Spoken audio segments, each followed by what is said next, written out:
dulu setiap kita berlayar itu mempunyai dua misi. Misi melatih taruna untuk menjadi tanggap tanggung dan terlintas, dan satu mengenalkan Indonesia di duta diplomasi itu. Mengenalkan itu.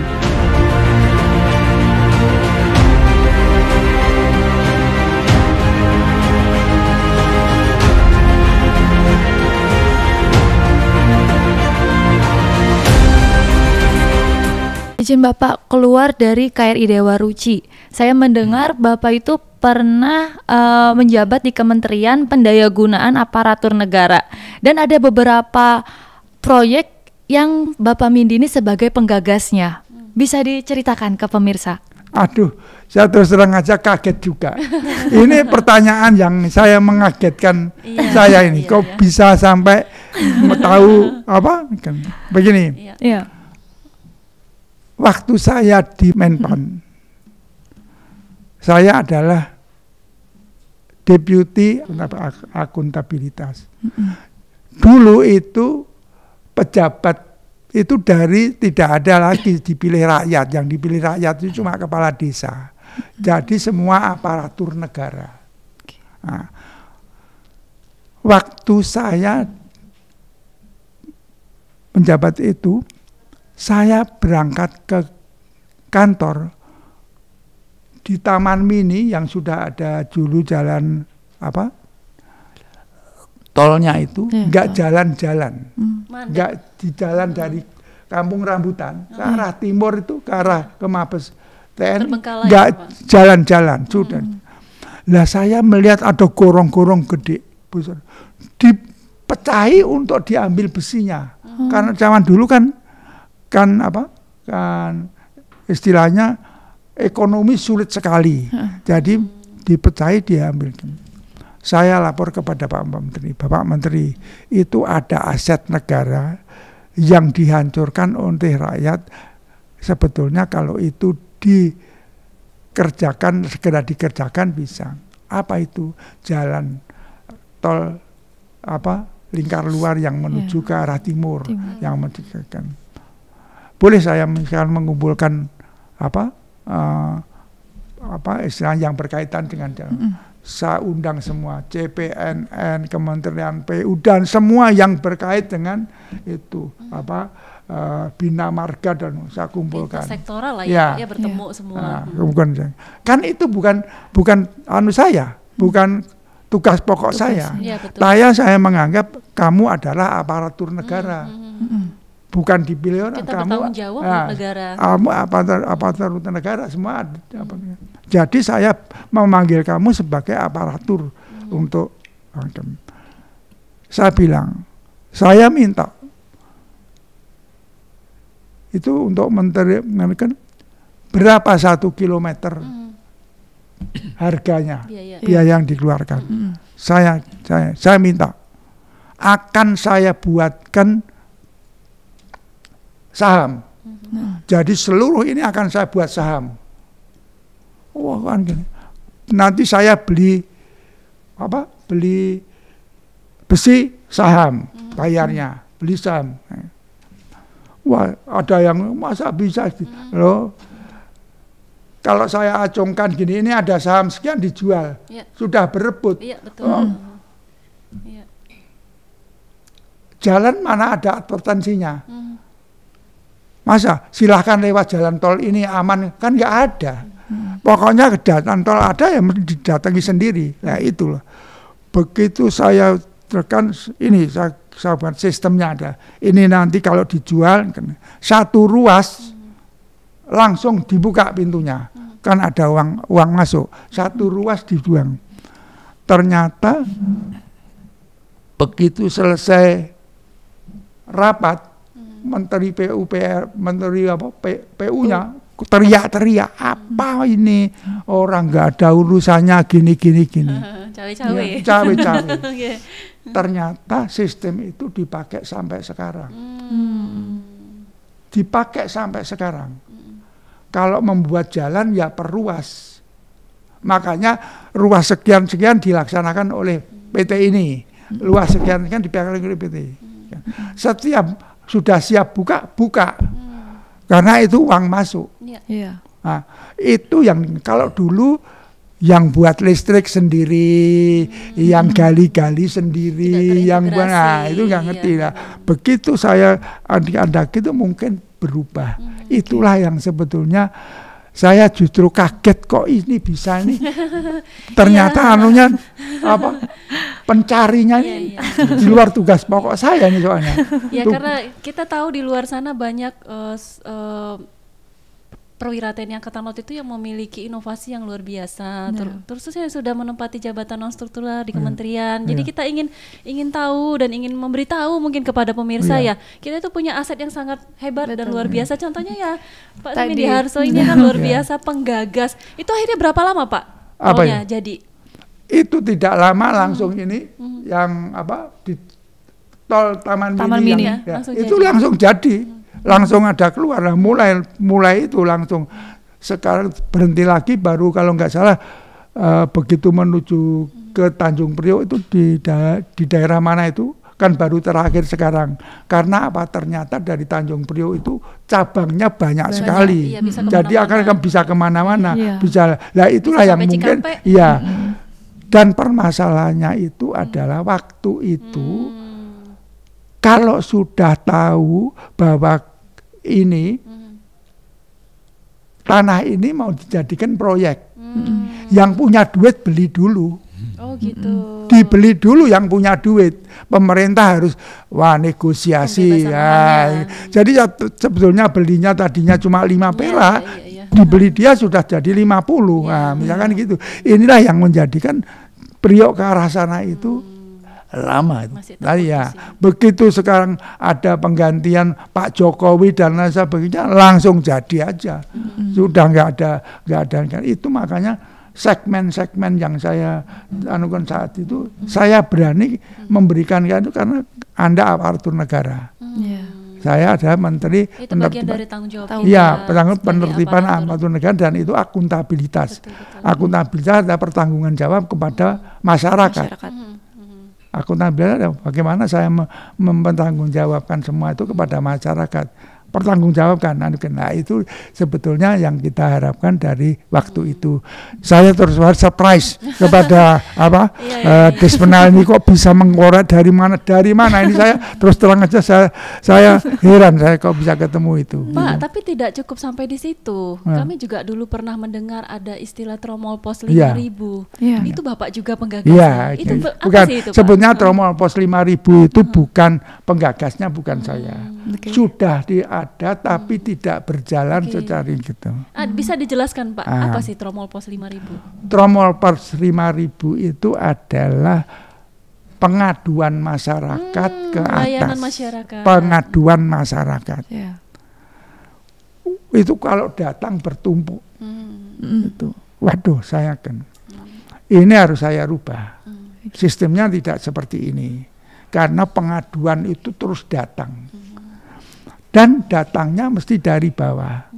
Dan permasalahan tanah yang seperti saya tadi kan, ini tanah saya kan, saya mau buatkan menjadi proyek pemerintah, tahu-tahu ini permasalahan. Nah, 3 yang saya jadikan perubahan yang pertama kali, bahwa kita harus ini ada database.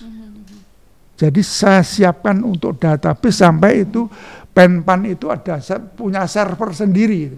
Sampai terus server itu sudah terus bertambah terus. Mudah-mudahan Angkatan Laut nanti yang servernya kita punya kan bisa digunakan tidak untuk Angkatan Laut tapi untuk bangsa dan untuk apapun. Nah, ini kan kita kan di belakang itu bilangnya ada server itu. Nah, itu server sampai tambah terus. Nah, begitu kita ada, kita golongkan. Di mana sebetulnya ini? Kita buat seperti segi gini, bahwa ini pusat, ini ke provinsi, ini adalah kabupaten kota. Ke bawahnya itu kan pilihan rakyat. Betul. Kepala desa kan pilihan rakyat. Nah, tapi kalau ini kan bukan, ini kan aparatur. Ini yang akan kita perbaiki. Nah, di situ sumbernya dari mana? Anunya dari mana? masalahnya dari situ. Oh, dari tingkat ini yang akan kita serang. Tapi garisnya ini harus kita tembusi. Ya. Ini kita serang, tapi garisnya kita tembusi. Sehingga sistemnya berjalan dari bawah ke atas. Di situ saya menggunakan sistem semua surat sudah siap, tinggal merge saja. Ya. Tembusan sudah siap, tembusan A, B, C, D sudah siap. Jadi sudah nggak perlu lagi mulai tembusan A, permasalahan ini tembusannya ini sudah tertata dengan ini. Ya, begitu kita kan permasalahan di situ, ternyata permasalahan ya paling banyak ya itu permasalahan lahan yang seperti itu. Dia dapat hak guna bangunan, tahu-tahu hak guna usaha, tahu-tahu dipakai oleh pemerintah, kan berarti kan sudah langsung dicabut. Kok tidak sesuai dengan perjanjian, kayak gitu itu. Nah, ini kita selesaikan melalui jalur ini tadi. Dari bangunan. Nah, itulah yang Tromol Pos 5.000 yang saya pegang saat itu. Terus terang aja, untuk masuk ke situ aja kuncinya harus rahasia. Jadi suratnya itu semua surat rahasia, nggak akan diketahui oleh siapapun juga kecuali pimpinan yang ini kan. Itulah sampai sekian kita terus sengaja membangun Tromol Pos 5.000 itu seperti itu karena dulu laporannya dari bawah. Tidak ada. Ya. Di zaman segitu itu sudah memikirkan aspirasi masyarakat ya. Betul banget. Sekarang sih orang ngadunya kemana, ke media sosial. Tinggal foto update. Justru itulah yang sebetulnya kita. Kenapa saya kok seperti itu? Saya waktu dinas di Serena itu saya minta sekolah untuk programmer. Tapi programmer zaman dulu tidak bisa digunakan waktu sekarang karena bahasanya basic, COBOL, Fortran itu. Sekarang kan Word sama kena basic itu jadi Word. Nah, programmer itulah yang saya terapkan di dalam artian di database itu. Karena saya database itu penting. Nah, database inilah yang sebetulnya makanya saya terus terang aja ngiri sekali saya kalau TNI AL misalkan mempunyai server sekian banyak, ya isinya cuma berita-berita tapi tidak bisa untuk mengolah. Nah, itu tempat saya itu adalah tempat pengolahan. Jadi database itu untuk kita olah. Ini kita gabungkan, ini sekian. Lalu menteri ini dulu ada masalah ini, ada ini kita berikan. Itu masalahnya sudah kelihatan semua. Jadi ada sesuatu yang tidak satu tidak. Jadi dari situlah saya terus sengaja Tromol 15 kan. Tapi begini, kenapa saya di pengalaman yang di waktu zamannya Gus Dur itu menteri anunya tuh Pak Bondan Gunawan, nanti kayak misalkan kami anunya itu tidak mengizinkan tentara itu ada di departemen yang bukan tentara. Baik. Jadi semuanya harus selesai. Yang ada relate dengan kementerian.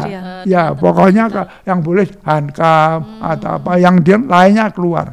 Jadi yang sudah angkatan darat yang sudah lama di situ pun keluar. Saya keluar. Ya sudah, saya tinggalkan. Makanya entah sistem itu bisa berjalan atau tidak, saya tidak bisa mengikuti perkembangannya. Nah, yang saya anukan bahwa di dalam Menpan yang saya tekuni itu, mungkin kok sistem ini siapa yang buat? Bapak ini kan waktu ganti presiden entah ke Megawati, saya ditelepon lagi, Pak bisa mengisi staf ahli itu. Di kementerian mana itu? Di Menpan itu. Kembali ke Menpan ditelepon lagi karena saya mengembangkan sistem itu. Saya ditelepon lagi. Siapa ini yang mendukung? Nah, saya ditelepon lagi. Mungkin karena namanya ada Kementerian Penertiban Negara. Mosok saya umur 59 mau masuk ke situ lagi. Kan nanti Anda akan disorot sama orang. Nah, saya harus bisa menempatkan diri saya. Umur saya sudah 59. Jangan menempatkan saya di situ walaupun saya ada tempat. Karena nanti akan Anda menjadi sorotan. Jadi kita harus tahu sendiri, bukan saya enak ini saya dapat jabatan lagi. Nah, bukan. Jadi itulah yang saya konsep saya di dalam bagaimana kita ini kan pengabdian ya. Pengabdian harus sesuai dengan tugas pokoknya yang kita abdi gitu. Itulah yang sebetulnya pengalaman ini, dan saya terus banyak surprise ini. Dua ini di luar tugas pokok semua. Ya satu ini yang tugas pokok saya yang lakukan. Tapi yang satu itu tadi dari mana itu nanti setannya dari mana, atau karena maritim ini memang malaikat itu ya. Iya, tapi warisan pemikiran Bapak itu luar biasa ya, dan masih diteruskan hingga saat ini dengan bentuk yang berbeda. Kita kembali ke KRI Dewa Ruci dan KRI Bima Suci, Bapak izin.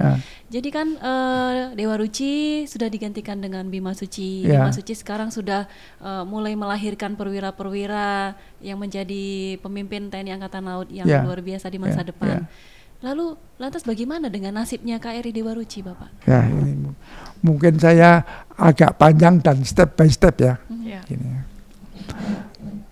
Saya bertemu dengan banyak komandan-komandan, menyayangkan kalau KRI Dewa Ruci itu dibesituakan atau dijadikan monumen.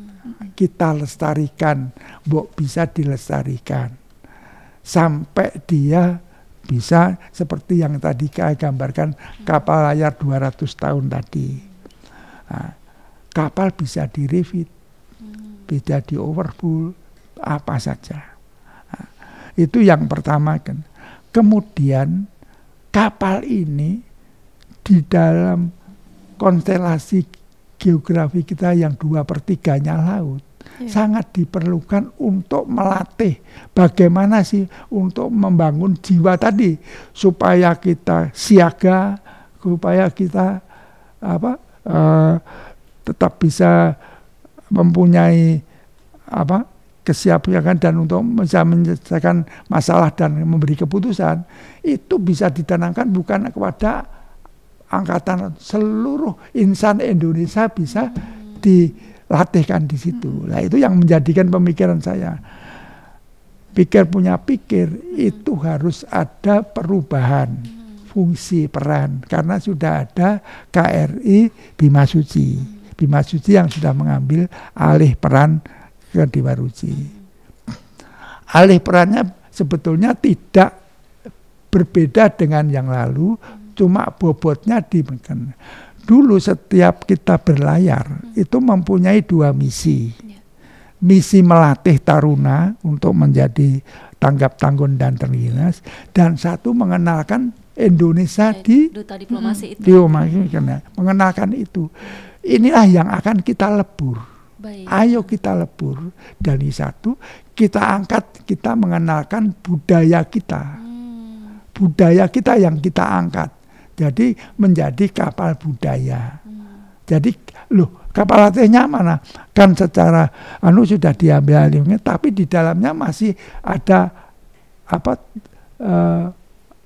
latihan itu ada. Justru yang dilatih nanti siapa aja yang masuk ke situ. Tidak terbatas, bukan tidak terbatas. Itu jadi yang mahasiswa siapa aja. Jadi yang itu. Kalau kapal budaya itu pasarnya itu siapa? Kita malah minta dilibatkan di kapal-kapal di kota-kota pantai. Kota-kota pantai, ayo libatkan aku. Kamu kan ulang tahun, libatkan aku. Sama di situ kamu gelar gini apa kita jadikan mereka. Nah, itu tidak gampang, tetapi untuk menyiapkan itu tidak gampang. Kalau Kalau kita misalkan mau memiliki kapal yang lebih baik, dan ini misalkan kapal Dewa Ruci ini mau ditinggalkan, alangkah sayangnya. Alangkah sayangnya. Uang bisa kita manfaatkan lagi. Bagaimana cara memanfaatkan? Jadikan kapal budaya. Jadi kan misinya masih ada 2 kan. Misi latihan dan misi budaya. Kita balik, kita lebur. Kita misi budayanya yang nah, misi budaya inilah yang nanti akan Aisyah mengisi. Kemudian kalau organisasi kayak begitu, organisasinya gimana? Organisasinya kita ada PPAL, ada Kementerian Kebudayaan Pendidikan, Menristek Butar itu telah memberi sertifikat, sertifikat kapal cagar budaya. Ya, itu sudah keluar ya Bapak? Nah, sudah keluar. Tapi itu sertifikat kapal cagar budaya itu kan bendanya ini yang jadi cagar budaya. Isinya, kenapa tidak kita isinya dijadikan kapal budaya sekalian? Ayo isinya kita budayakan. Jadi cagar budayanya ada, isinya juga ada. Inilah yang akan kita kembangkan untuk di dalam itu di dalam artian bagaimana kita organisasikan dari pengorganisasian PPAL ini kan. Nah, kalau untuk kita kan kalau kita ada, saya mencari padanan kata yang sulit.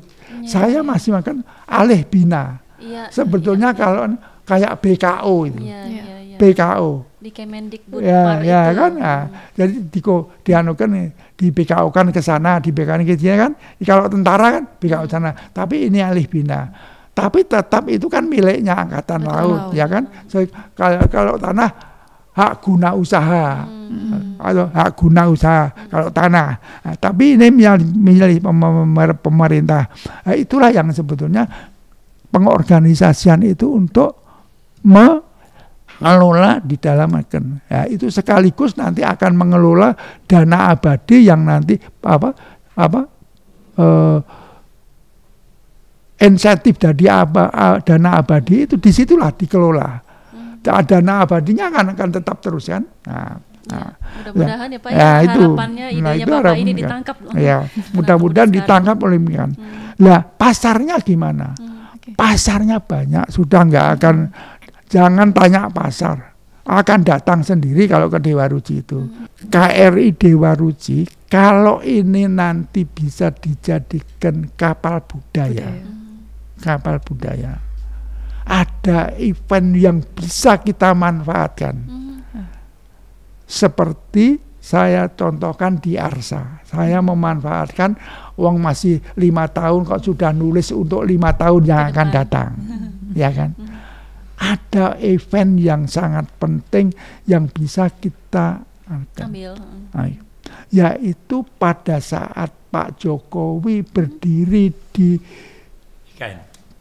kapal atas namanya lupa saya, kapal pinisi waktu ke pinisi Nusantara waktu itu dia mencanangkan visi maritim kita kedepankan, ya.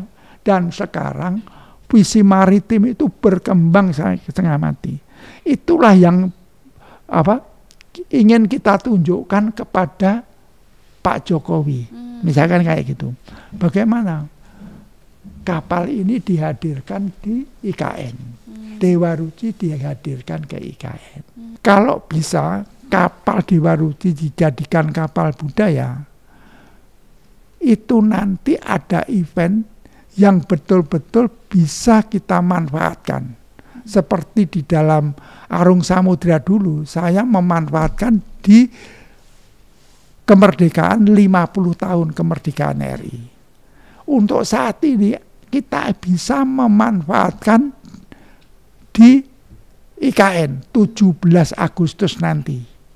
IKN itu dikembangkan di Kutai Kertanegara, itu dibuat pelabuhan yang itu nanti bisa Pak Jokowi akan datang ke situ dan itu kalau kita bisa mengambilkan kapal Dewa Ruci seperti ini sebagai pamitannya Pak Jokowi kepada masyarakat, juga di atas kapal Dewa Ruci yang dulu waktu memimpin berada di kapal pinisi, alangkah indahnya dia memberikan pesan terakhirnya kepada ini. Loh, apa Dewa Ruci? Tidak. Seluruh apa yang dihasilkan dari laut maritim kita angkat ke IKN. Ada 200 galangan yang sudah dihidupkan. Berapa dia memperbaiki kapal? Itu yang perlu kita hasilnya coba. Menteri Perhubungan membuat kapal untuk buatan dalam negeri. Seperti kapal pengangkut sapi, kapal tol laut, kapal tol lautnya 5, pengangkut sapi ada, kemudian kapal untung, itu kita hadirkan, kita ramekan di situ.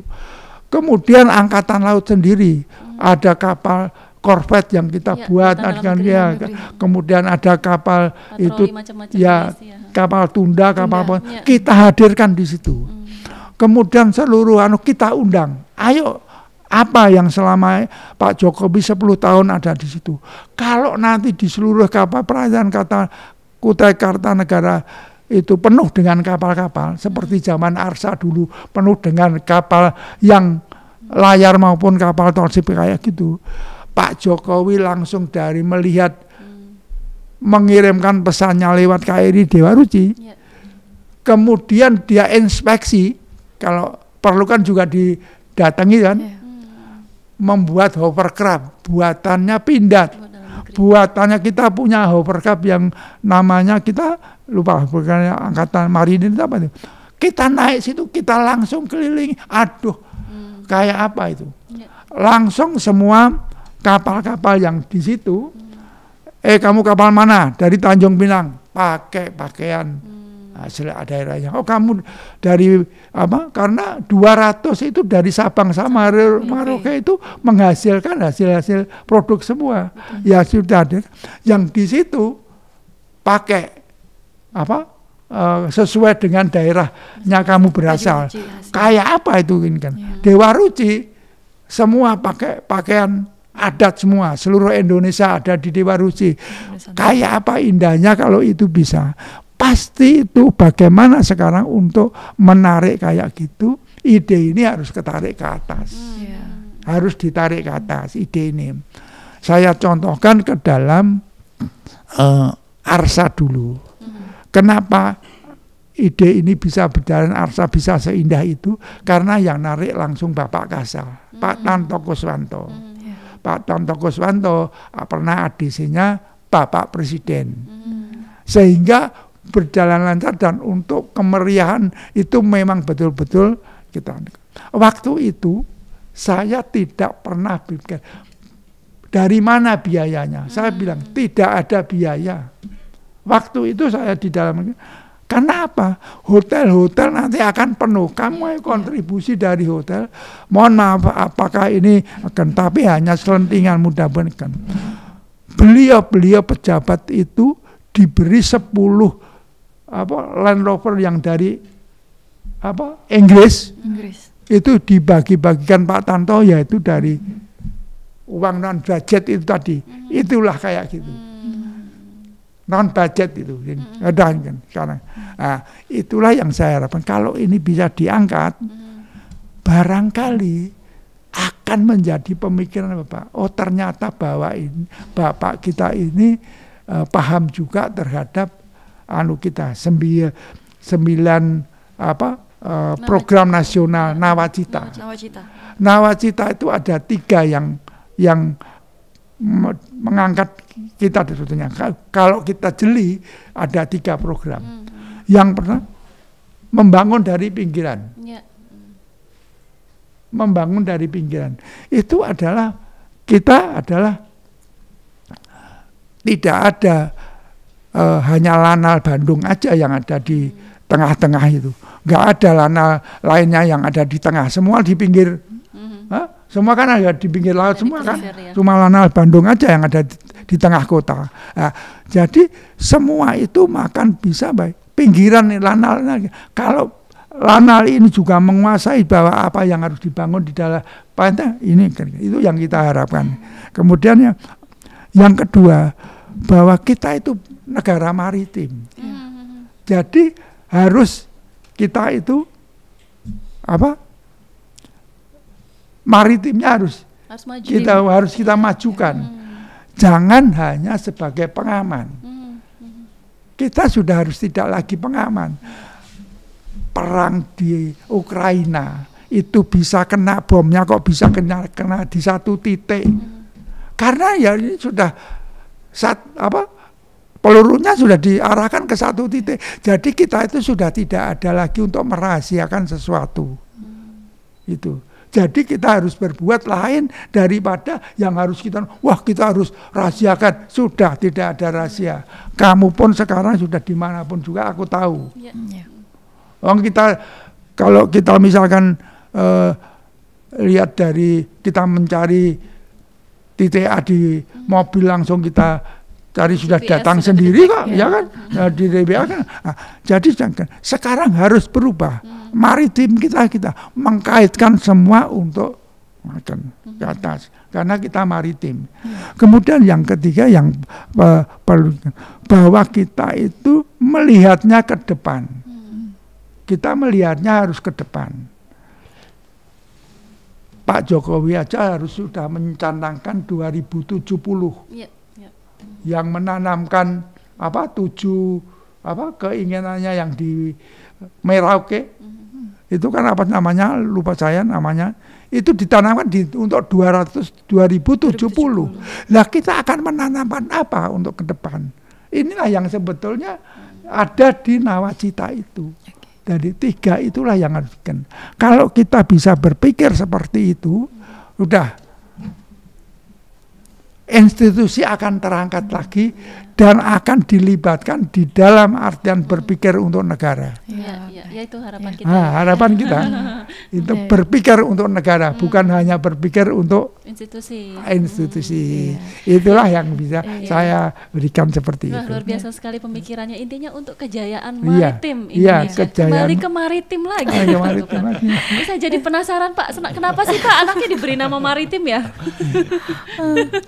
Ya karena waktu itu Arum Samudra kan melaksanakan ikut lomba layar dari Sydney ke Hobart, Tasmania.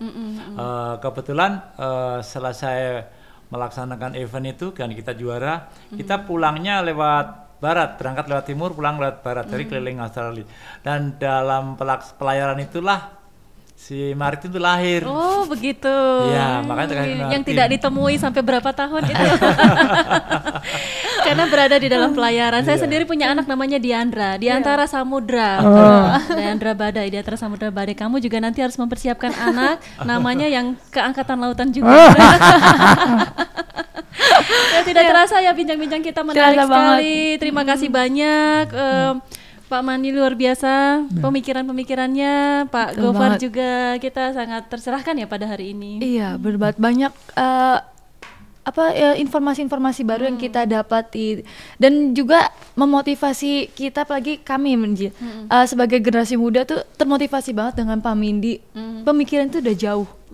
Pemikiran itu udah jauh ke depan. Jadi kita itu harus memikirkan bukan memikirkan saat ini aja, tapi harus mikir lagi jauh ke depan lagi. Berapa langkah ke depan? Harus memikirkan jauh ke depan lagi. Terima kasih banyak Bapak ya.